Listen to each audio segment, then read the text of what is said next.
Et en analysant donc matériaux de construction de cette maison et également certains éléments de décor et d'embellissement, donc on pourrait dire que cette maison remonte plus donc au XVIIe siècle. Et puis la troisième maison se situe au sud de la Médina.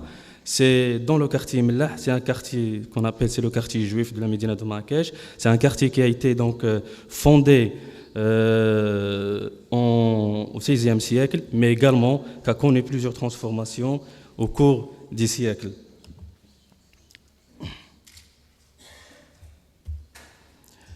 Voilà donc la première maison, c'est une maison à patio, une maison traditionnelle à patio avec des chambres autour, et qui est composée de différentes pièces, d'un rez-de-chaussée, d'un étage et puis d'une terrasse qui est inaccessible. Le premier étage, donc, il est composé de 1, 2, 3, 4, 5, 6, 7 pièces, et puis le deuxième étage de 10 pièces, et puis donc de certains équipements communautaires.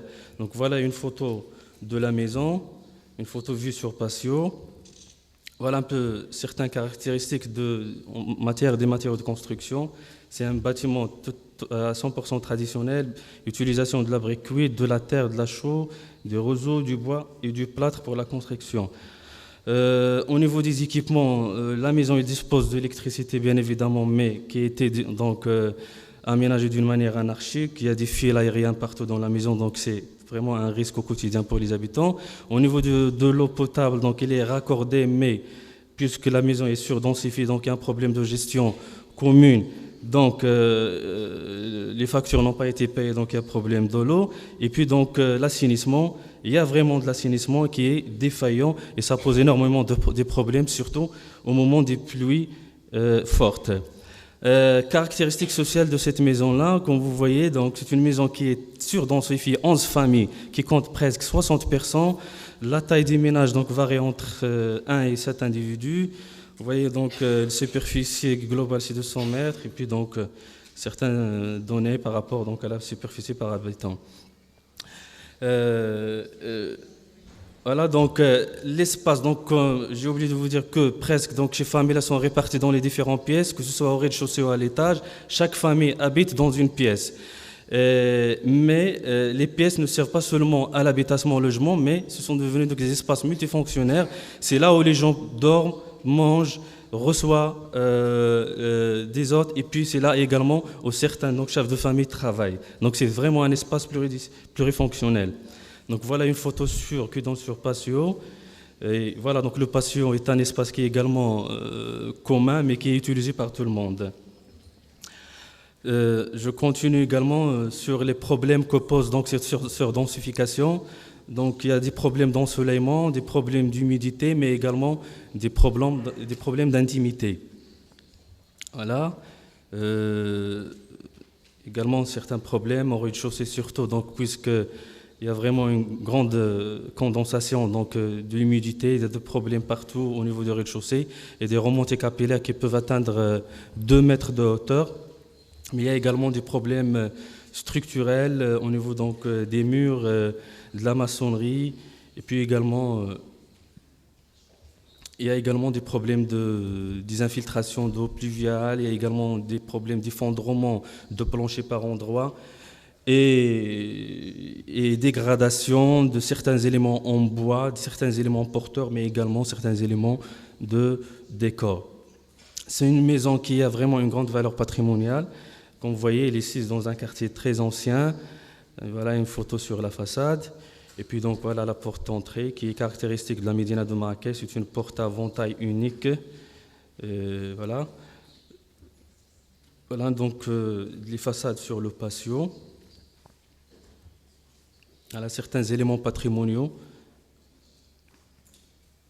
des poutres, des entablements de bois, voilà, des colonnes. Voilà donc devant cette réalité vraiment défaillante, que ce soit au niveau structurel, mais également conditions d'habitabilité vraiment très décentes. Donc, comme l'a dit Quentin tout à l'heure, tout le monde disait au début que c'est impossible de de faire quelque chose et pour les gens et pour la maison, mais vraiment on a essayé de faire beaucoup de choses et je veux vous assurer, mais Faisal va vous parler de ça dans des conclusions, qu'il y a vraiment un changement à 100%.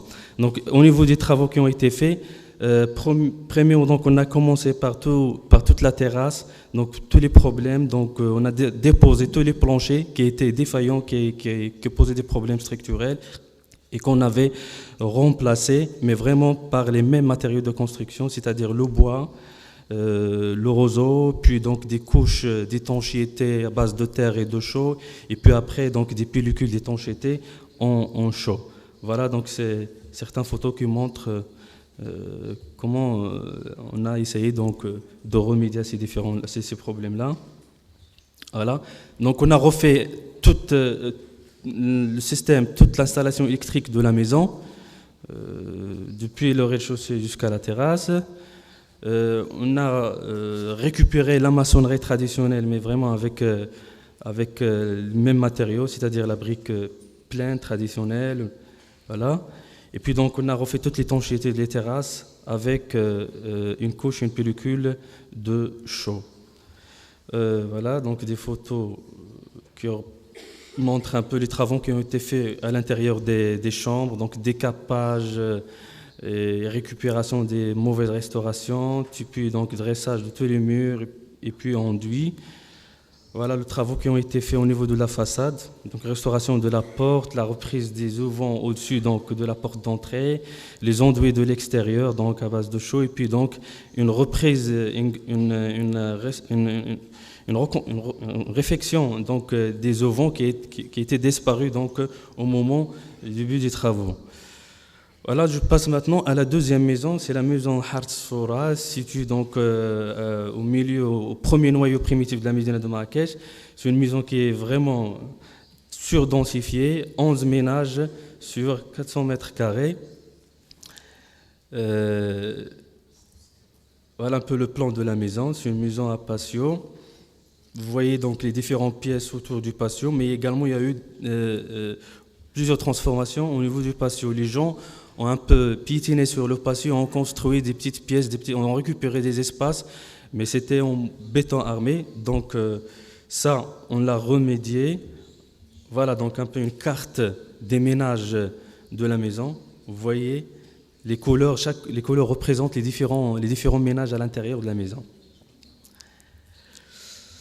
Les problèmes, c'est un peu comme la première maison, c'est des problèmes d'hygiène, d'assainissement, des problèmes équipement, voilà donc des photos de la maison, des photos avant et après travaux, donc une photo sur patio, une photo sur terrasse, et voilà donc certains travaux qui ont été faits à l'intérieur des pièces. Voilà, ça c'est très intéressant également. On a travaillé sur le social, mais également sur le côté patrimonial. En décapant le mur, on a pu récupérer les différentes ouvertures anciennes, les différentes inscriptions anciennes, mais également différents décors. Donc on a essayé de récupérer ça. Ça, c'est la troisième maison, donc je passe très vite. C'est la troisième maison qui remonte au XVIIIe siècle. C'est une petite maison, mais qui est très magnifique. Voilà des photos sur le patio. Voilà une carte des ménages, donc les différents ménages. Et puis, voilà, donc je ne vais pas m'attarder dessus. Et voilà donc une photo qui montre un peu les travaux qu'on avait repris. Et je donne la parole à mon collègue Faisal.